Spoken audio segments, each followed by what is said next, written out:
Hi, this is Molly Stevens, one of the hosts of Everything Cookbooks. Today's episode is the fourth of a 5-part series during which we're revisiting favorite past conversations devoted to recipe writing. In today's episode, all 4 hosts are on deck to discuss recipe headnotes, what they are, how to go about writing them, and some pet peeves we have. We also quote some brilliant examples from favorite authors. We hope you enjoy this chat, and we'll be back in April with a whole new lineup of host chats, guest interviews, and more. Thank you for listening. Recipe headnotes. What are they?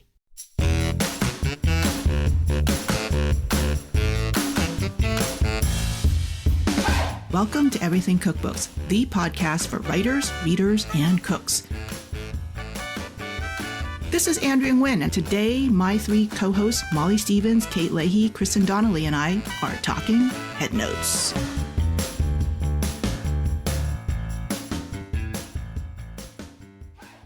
The term headnotes is kind of weird. They're basically recipe introductions, but when I started writing recipes, I envisioned Post-it notes in my head that I had to somehow make sense on the page. Headnotes can seem complicated, but they don't have to be. In fact, there are many ways to approach writing solid, interesting headnotes. Hey there. Hey, Andrea. So I just shared some of my initial experiences with headnote writing. What were yours like? We're talking about cookbooks on this podcast, but my first headnote experience was in magazine writing. And then from there, I went to work for hire, where it was a very limited word count, very specific. And then my next 2 experiences doing headnotes for cookbooks were both collaborative, where it was not my voice, but it was writing headnotes in someone else's voice. That was a lot of different training for when it became my turn to write headnotes for my own book. Yeah, I had the same thing where it was, I guess I started writing headnotes with magazines, except for I did do a little bit of my own like recipe development and writing and playing around. But for magazines, it was interesting because a lot of the stories we did were with chef's recipes or somebody else's recipes. And so you could take this journalistic approach and talk to them and get quotes. And usually the more quotable the person, the better the headnote came out. But then there were sometimes these recipes, and usually they're like really simple everyday recipes, but you're like, what am I going to say about this? You know, and that's where you end up with these like the blabbity blah brings out the blabbity blah of blabbity blah, or, you know, whatever.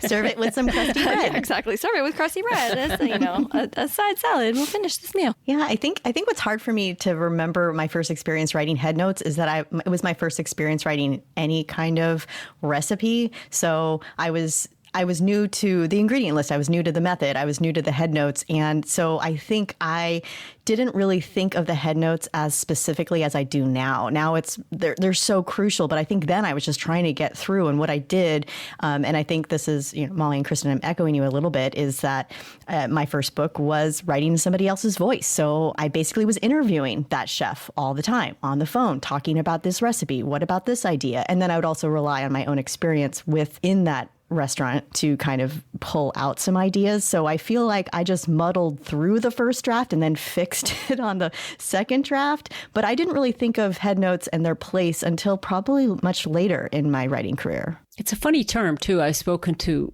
some non-cookbook people about, and I've said, oh, we're going to be talking about headnotes. And they're like, what's a headnote? It's a very specific thing. And then we don't say recipe introduction because that's different. It's a very specific, it's the chunk of text that comes after a recipe title. I mean, this is in standard recipe construct, but after the recipe title and before either the list of ingredients or the procedure, however it's laid out. Yeah, it is very specific. Yet nowadays, the term headnotes is thrown around in books all the time and in just like casual conversation. Or did you read the recipe headnote? And I always think, oh my God, people know what the hell that is.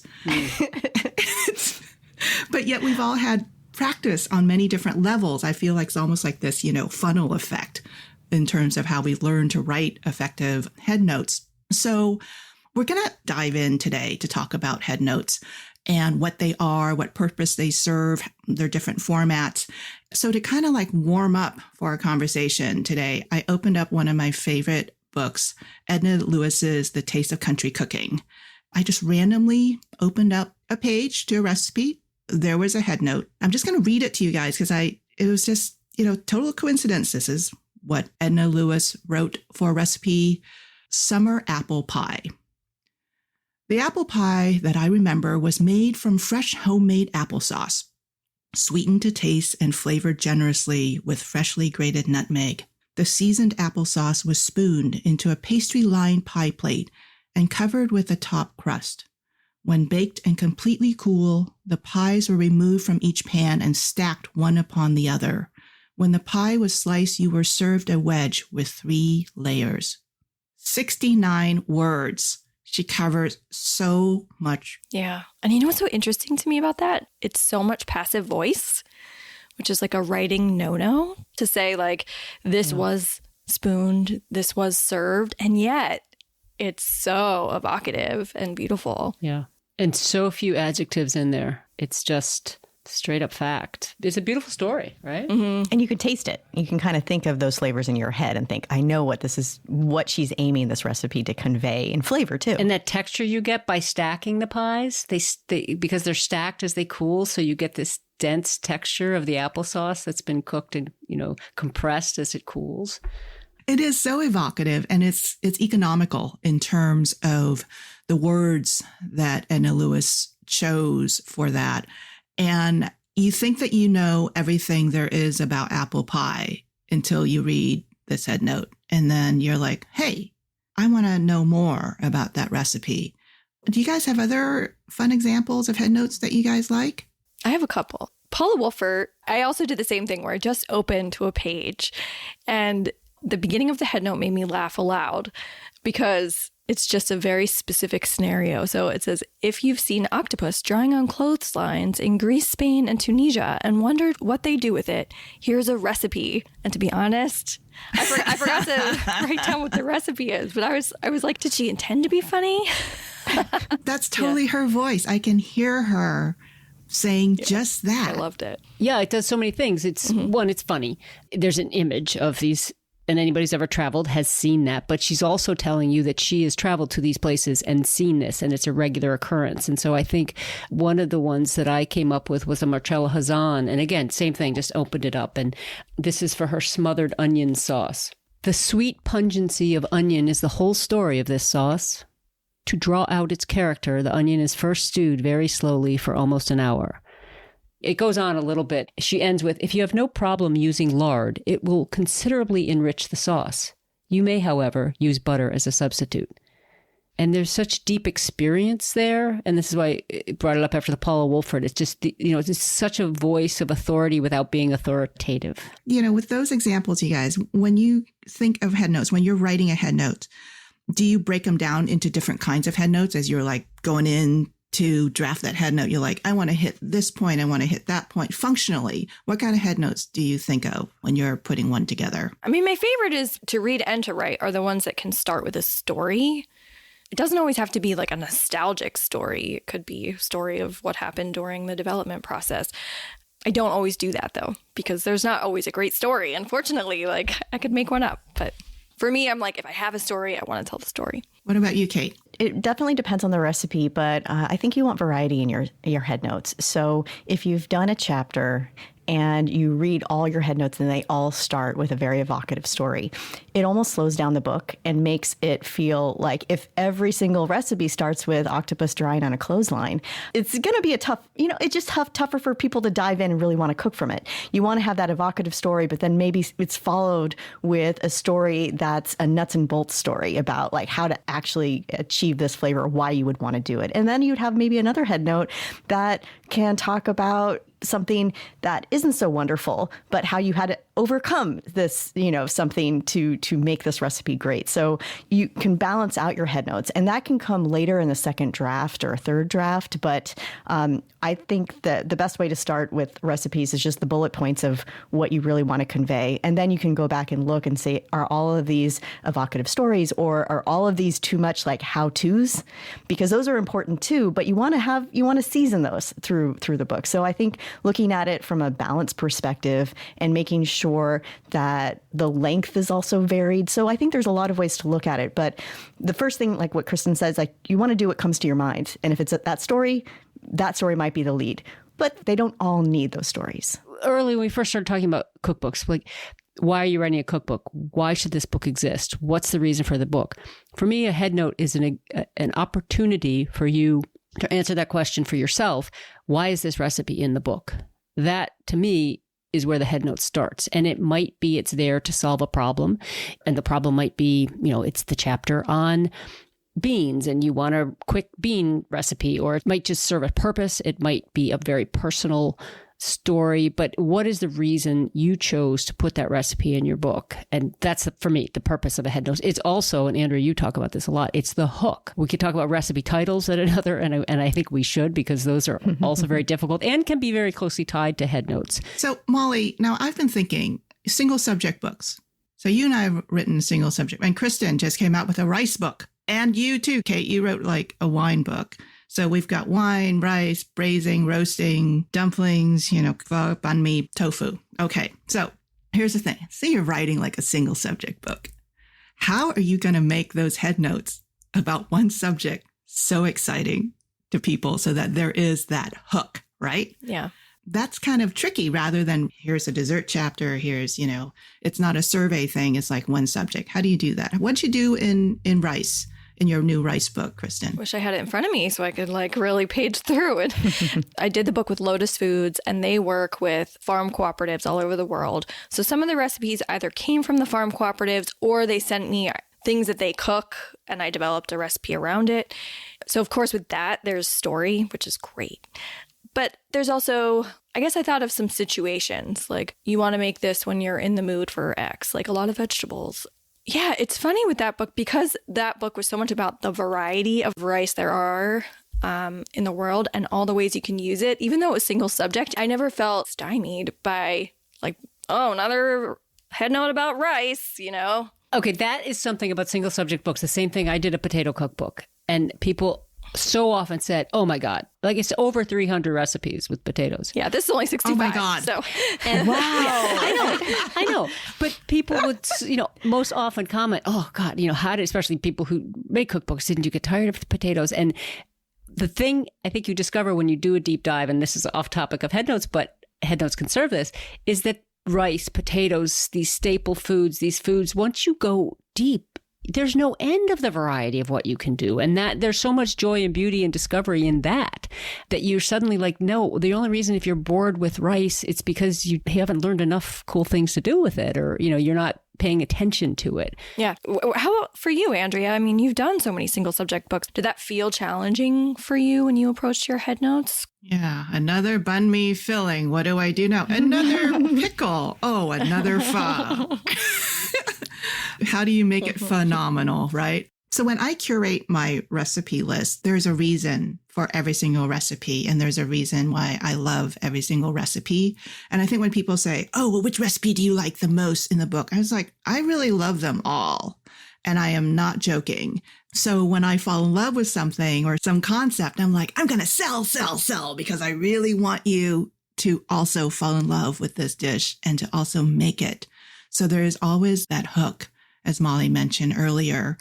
I think about service, because I think recipes are service, right? And we talk about service as like this functional thing. How do people make this dish? How can we inspire them and inform them? And if there's some kind of story, some kind of personal memory to put in there, that works too. I'm oftentimes writing information that people have no idea about culturally or historically. So I have to tuck that in there. It's almost like, you're like making a little sculpture, and it has to like be functional and it has to be appealing. And that's how you get people to like actually make it, to motivate and then activate them to go forward. It's kind of amazing what can be said about tofu. Seriously. I often think of the headnote as the sell. It's the sell to encourage somebody to make the recipe and, yes, make it appealing. And I've learned over the years that sometimes what I find a really appealing, I'll have editors like circle this and be like, this does not sound good to me. Like I tend to like really earthy flavors. And I think I talked about something reminding me of the spring when everything smells like damp earth. And I said that in a recipe, and she was like, no. This does not sound good to me. I could have left it, but I think I changed it a little bit. Have you had that experience? Well, I think you get that experience when you're working as a co-author, because you'll learn that you're maybe the lead author. If you're working with a chef or a food personality, they'll have words that they just absolutely hate. And sometimes you won't know what those words are until you put it in a head note. And yeah, there's a lot of people who hate moist, that word moist, but sometimes maybe you just wrote that this, is very moist. And then they go, no, I hate that word. And then you just delete it from your vocabulary for that book project. But some of the words that they don't like can surprise you sometimes. Sure. So that's one way. But, I was thinking about what you can do with a head note. And the conversation that Molly and I had with Adam Roberts was really great for that. It's an earlier episode. You can go back to listen to it if you missed it. But he talked about how it's harder to write a head note than it is an essay, because you don't have that much space to put all the stuff that you want to say about it.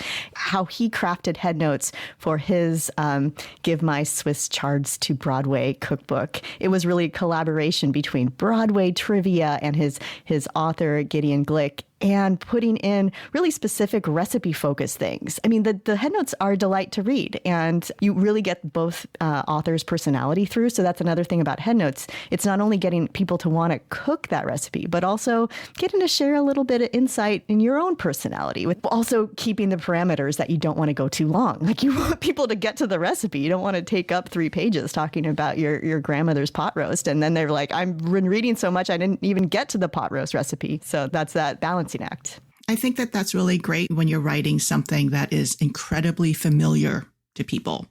Let's say a meatloaf or a tuna casserole, and introducing your tweak to it. When you're putting together a recipe that comes from, that's inspired by a different culture, or you're doing a riff on it, or you're trying to describe something that people are culturally unfamiliar with in a cuisine, that's where it gets like all of those bullet points you were talking about, Kate. All of a sudden, there's like 12 or 15 of them, and they are overwhelming. And, you've had to like very skillfully put those historical and cultural tidbits in. Honestly, when I'm writing a headnote, without making my eyes or the cook's eyes glaze over. Right. How do you do that balancing act, Andrea? If I get a chapter opener, Kate, oh, right? Because like sometimes you don't have space for a chapter opener, for that chapter introduction. Then I've written like super long headnotes. And then I've like poured all of my soul into it. And then at the end of the line, it's like, holy mackerel, I have to trim. It's not like there's much fat there to trim. It's all lean. And so if I do have space, I can put it in a chapter opener. There are things in Evergreen Vietnamese, for example, where we came up with what are called bursts in margins, where I can tuck extra bits of information there, whether it is a little technique or some kind of cultural information, so that people can just kind of see this little extra thing that is in the layout and design. So there are all kinds of tricks that you can think about when you're putting together a headnote, where the headnote is not just on the page right above the recipe, but it's laying in different areas of the page and other areas of the book. But it's hard. Does that part come later after you've written the headnote? Does that part come in the design part? Or do you think of those bursts while you're in the Word document? Sometimes I think of bursts in the Word document, and I'll just say burst. And then other times, finally in layout, we can't have something somewhere else. So I'm just like, trim, burst. I'll say, we will reframe that idea as a burst, or I'll move something somewhere else. And the thing is that, on the other hand, I oftentimes think, it's just TMI, too much information. And Molly and I recently spoke to Allie Slagle, who writes very, very short headnotes of, her beautiful little twists on classics. So there's so many ways of doing this. But again, the headnote is that cell. It's also, and we've talked about this before, but it's your biggest opportunity to express your voice. I mean, I work so hard on headnotes. I mean, that's where the writing part just comes in heavy. And the editing of them, for me, because they tend to be too long, it's going through and figuring out what doesn't need to be there, what could go elsewhere, what's missing from it. I remember we talked about stories, and I remember a headnote that I wrote for my braising book, all about braising, and it was a recipe about quail. and it was quail and grapes, and a kind of a classic combination. And I left out this whole story about time I spent in France and, vineyards and this and that. And suddenly the whole head note shifted and it became that story as opposed to just describing this dish. And, sometimes I find I over describe a dish when I write head notes. And especially now as books tend to be more and more illustrated with photographs, the description might be less and less important in the cell because maybe you're lucky enough and they're looking at a forward-facing photo of this beautiful dish. So then why does the head note say, this combines leeks and cannellini beans and caramelized onions because you're looking at a picture of those three things. And so then the head note is what? Is it just a little poem about the dish? Yeah. Is it, when you love to serve it? And I think the most dangerous thing, and we'll talk later about like pet peeves, is to write a head note that's meaningless. Or it reiterates like basically what's in the recipe. I've totally done that. Yeah. I'll catch it later. Absolutely. I wanted to bring up Nigel Slater in his Green Feast series. Every recipe fits on a page. So all of his head notes are one line. And they're all these little pieces of poetry, which is just so cool. Deep drifts of mash, toasted, smoky vegetables. That's it. That was for artichokes, winter roots, and smoked salts. I like it. It's very spare. It just shows like what a head note can be, I love the brevity of what Nigel Slater does in his work. And they are dishes, they're recipes that are just him. They're kind of nebulous in a way, right?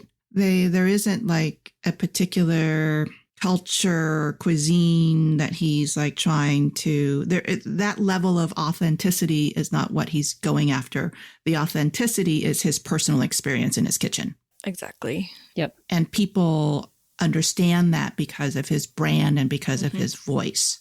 So I think that is really important to understand. Whereas like someone like Kristin and I recently spoke to Eric Kim about Korean American. He's like moving all these little parts in his head notes and telling people, this is like my way of making a Korean take on kimchi fried rice, and it's like different from my mother's. And he's telling like this very interesting story of his family through the book. And so his head notes are part of a story arc. Right. And so there's like so many ways that we can structure head notes. And sometimes when going back to Edna Lewis's book, that book was written in, decades ago.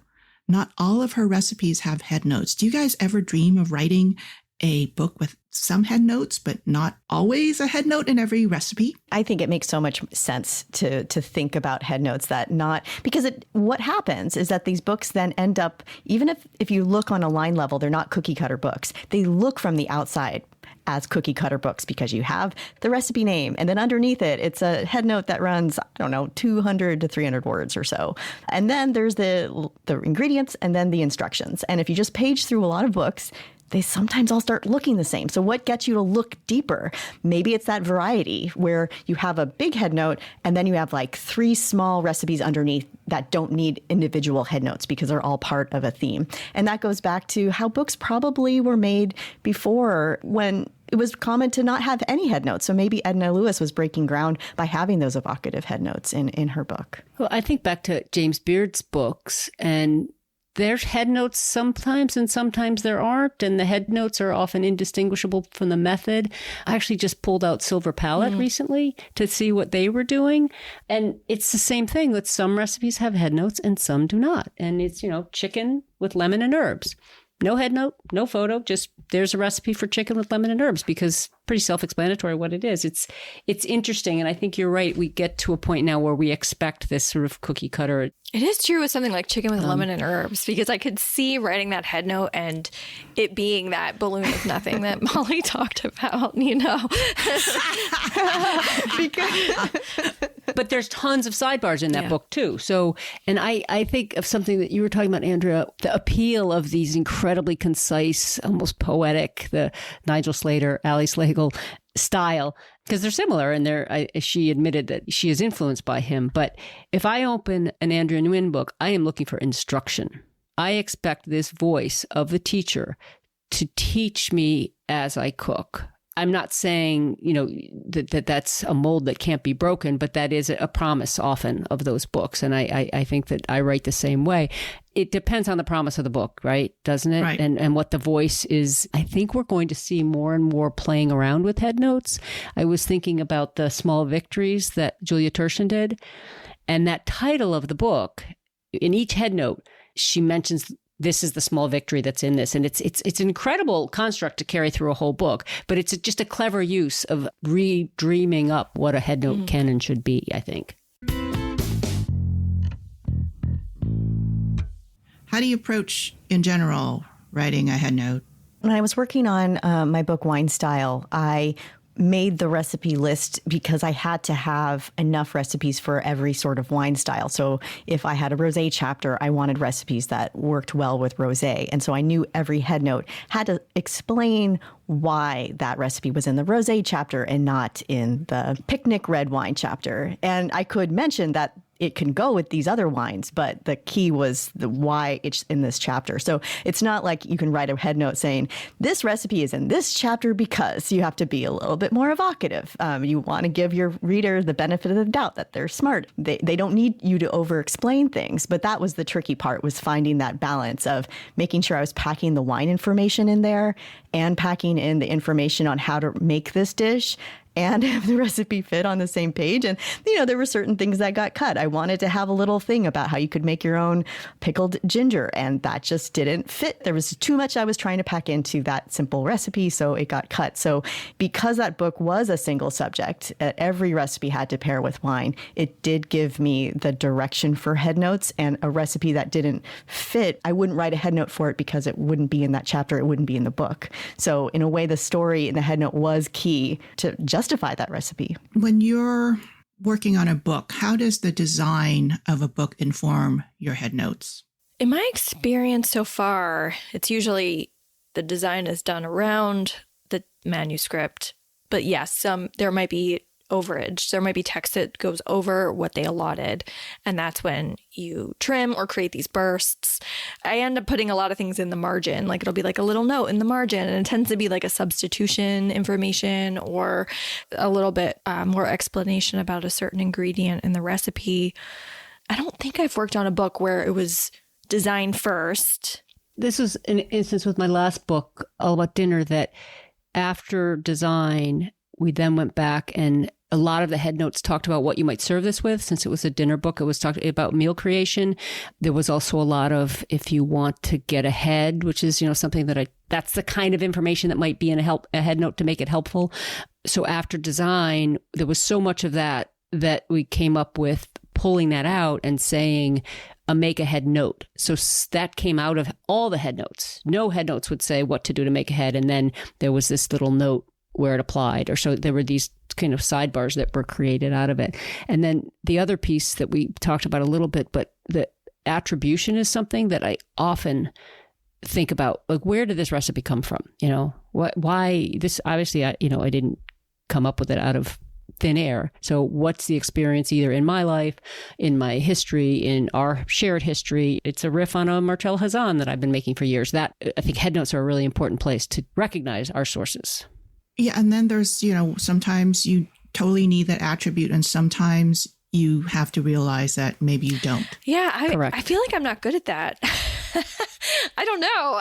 Can you give us an example? Well, I just feel like with Modern Potluck, I did a lot of attribution. And sometimes it was like, I took this like component from this person and this component from this person, and I brought them together and I create this whole new dish. But I don't know. I saw some, like in an article, somebody said something about it being like generous of spirit in the way a potluck is. But when I wrote it, I didn't think like, oh, I'm attributing so much to so many other people. And then I've also seen a review where it's like, if I wanted so-and-so's recipe, I would have bought their book. And I'm like, but it wasn't their recipe. It was inspired by. So I think it's a balance. I find it's a balance because I tend to put in a lot of attribution, and sometimes those do get cut because it's chicken with lemons. Well, or yeah, it's very classic. Yeah, I know it's a fine line, and you really have to judge and look to your editor to give you some guidance on what you really need to include. Because sometimes I'll do my research and look at like 5, 10 sources for a particular concept. And then it's just like, well, how do I attribute all those people? And then it's like, well, maybe you don't. It's like Molly's roast chicken example, where you look at who knows how many recipes between 10 and 50 or something and spend a lot of time with them. And then you go in and you cook your own version, or you write up your own version that you know is quite different from everything that's out there. Like in that case, I don't think you need to attribute. I think about Andrea's bullet point. I mean, how many bullets? There were 20, there were 12, I forget. But there's also, back to just how you write, that if it is a paragraph, 2 paragraphs, 3 paragraphs, how many different themes are you going to address in this one head note? Are you going to talk about the history of the dish, the basics of making it, why it's so good? How, you're going to lose your reader if you're jumping around too much. So your job, I believe, as the author is to figure out what's either the most important, the most unique, the most compelling, what I haven't done a lot of already in the book, Kate, to your point about balance, and figure that out, and then just really polish it up and make it best head note you can. As you're polishing your manuscript and polishing the book, going through the page proofs designs, what are your tricks for smoothing out your head notes?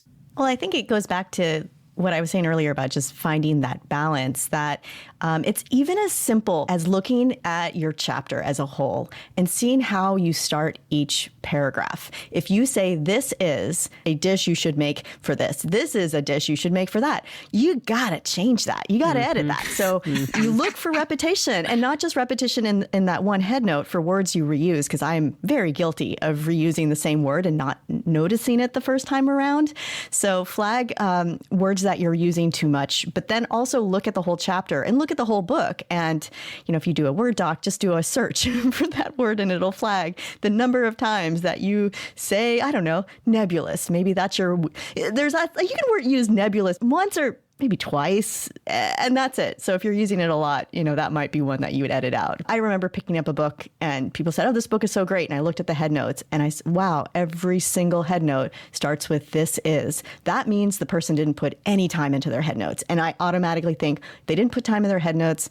What the heck did they do with the recipe and the instructions? So for me, it's kind of a red flag. Funny that this is to me a sign of you're sitting down to write all your head notes at once. Because you're looking at the recipe and you're saying, okay, this is the recipe for do. Next recipe. This is da. Whereas if you're taking time, and Andrea, I don't think we've really answered this before, and I want to hear how you do it. But, when do you write your head notes in the process of writing your book? Is it organic as part of each recipe? Or when's the first sentence go on a page that's going to become a head note? I do it afterwards. I'm gathering all my bullet points, my little mental Post-it notes of things that I want to convey in the head note, and then somehow condense it so that it'll fit on a page. And I do think about what's called a trim size in bookmaking. So I've discussed that with my editor ahead of time. So I'm thinking of how many pages are going to be in a book. I do like a mock-up of the recipe in a particular typeface size. So that I'm thinking, okay, gauging how much I can fit on a page. And then I try to write to fit in Word. Wow. It doesn't always work, okay, because we change things. And then sometimes it's just like, oh, we get to add more pages because Andrea wrote a lot, but not always. And then I look for those things called echoes that Kate mentioned. And so you can do a search. I remember one time, and it was like the word super. And I was like, I used the word super like 10 times. Yeah. I think I can find a better word, or tasty. But starting head notes with this consecutively is no bueno, because, we're writers. Somebody pointed out, I think it was when I worked on the Chef's Garden book, and the chef I worked with, pops of this, pops of that. And he was like, no more pops of. Yeah. And that's the beauty of having someone who's actually reading your work. Sometimes, editors don't have that bandwidth to do that. And so having someone else read your work and help you edit and polish is really wonderful. One of the things that I do is I read my head notes aloud during the writing phase, so that I say to myself, was that really me? Do I sound convincing? Mm-hmm. And it is a lot of work, but I find that is something that works for me. And I suggest that to other folks. If, get a glass of water and start reading through your book. And what you're saying actually makes a lot of sense of just seeing your work from different vantage points, whether you're hearing it, and what you're saying, Andrea, just about putting your book in sort of a layout in Word. I've heard some writers, and I haven't tried this, but I'm intrigued, will just change the font of that document and see if that triggers their eye to catch things that they didn't see before. Interesting. Cool. And I've noticed that when I go from, say, Times New Roman Word document, and if I paste the same thing into Google Docs, I will find things that I didn't notice. Almost like if you put it into a different format, you can trick your eye to see that I'm reading a real book. So there's like these kind of tricks of the trade, I guess. The audio part, the visual part, just tricking yourself to see it from an outsider perspective, that you're maybe not the creator of the work, you're reading it for the first time. It's hard to trick yourself to think that way, because when we're the writer, we glaze over things that we just don't notice because we're thinking of these other things in the back of our brain. Another thing I do and recommend is that once the book is in layout, stop reading it front to back every time you read it. I know I do. I glaze over. So I'll start at the end and read the last recipe first and work my way forward, or just start in the middle and go both ways, because it's interesting because you need to become a reader of your own writing to edit it. And I'm so curious to how many people we know that say they read cookbooks like it's their bedtime reading kind of thing, that they sit and just read cookbooks. They're reading the headnotes, right? They're reading them I'm imagining, I'm sure they're glancing at the ingredient lists and the methods, but they're reading the chapter openers, if there are there. They're reading the front matter, which we'll hopefully spend some time talking about on this podcast, but they are reading those headnotes. Those are the little stories. That and the photo is going to help people decide what to make, if they make anything. But yeah, somebody I know said like, oh, cookbooks, it's like people's porn. Oh my. Okay. That's another episode. Wait. Y'all want to take into consideration of porn. We have this conversation with Andy Baragani coming up that includes a little porn. But meantime, we could have named this podcast, what was it, Between the Covers? But of course, I think that was already taken by another literary podcast. So, but it's true. It's like a good thing to remember. It's not just people in people's kitchens. It's in their beds. Exactly. So as usual, I've made mental notes of our conversation for my future writing. You guys, I've learned so much, but I want to ask you one last question before we sign off here. What are your headnote pet peeves? Overuse of best or favorite. I guess a lot of superlatives. And I see this not just in headnotes, but it's online. It's a lot online, but then it transfers over to books. What about you, Kate? Exactly what Kristin said. If it's the best of, you really have to be careful when you say something is the best ever, because that's that's that person's point of view in that one moment in time. So is it really the best thing that you could ever make ever in your whole life? Probably not. So maybe just tone that part down, because it's going to make it harder to buy into the rest of the recipe. It's going to be hard to buy into what you're selling because you're overselling. You're overselling, yeah. What about you, Molly? I agree 100% about the overselling and the over superlative. But I really am tired of the sort of the gateway idea of these headnotes that say, for anyone, and I'm sure I've been guilty of it, but, if you have Brussels sprout haters in your family, make this. This will convert any non-cauliflower eater kind of thing. It's just like, we didn't really talk about this before, but it brings back that if there's something... I remember I did a recipe that you put the chicken liver in it. And I just sort of at the end, I say, or anchovy gets this treatment a lot. People are like, anchovy haters, will even love this. And I know there's a time and place for it, but I also think that it's overused. Maybe people don't like anchovies and you shouldn't be trying to get them to eat anchovies. That's their loss, in my opinion. Same with chicken livers, but, just be upfront about what it is and not make apologies for it. I think it gets overused. There are certainly places where it's very accurate. Andrea? Yeah, I think that a headnote that divides rather than unifies people and tastes is something that I'm not really into, because I don't think I've ever written a headnote that's like, anchovy haters you can deal with them with fish sauce. I'm just never, there are two kinds of people in the world. Yeah, haters are going to hate. anchovies. Another pet peeve is the too many variations. And this is the one where at the end of reading the head note, you're really not sure how to make the recipe because you were given, well, you can do it this way, or you can leave out the anchovies, or you can leave out the kale for the kale. So you're left with croutons. That's your salad or whatever it is. And it's kind of like, well, what am I supposed to do?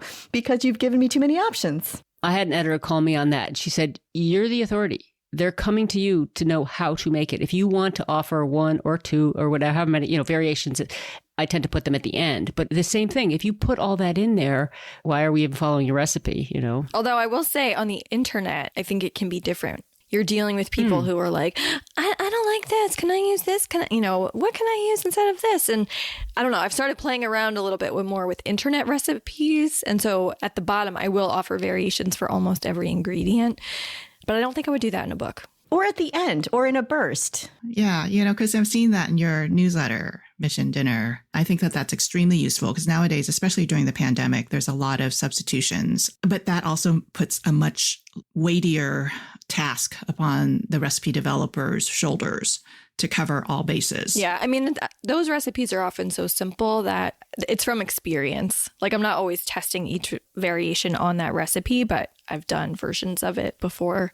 So, and it's also easy to say like, yes, you can use a red onion instead of a yellow onion. It'll be fine. I just think headnotes are such valuable real estate in a cookbook. Regardless the length or whether you decide to do really sparse ones, they're about one of the most important elements in a book. And you can tell if you look at a book and it feels like they haven't been taken seriously. And I'm here to champion taking time and care with your headnotes.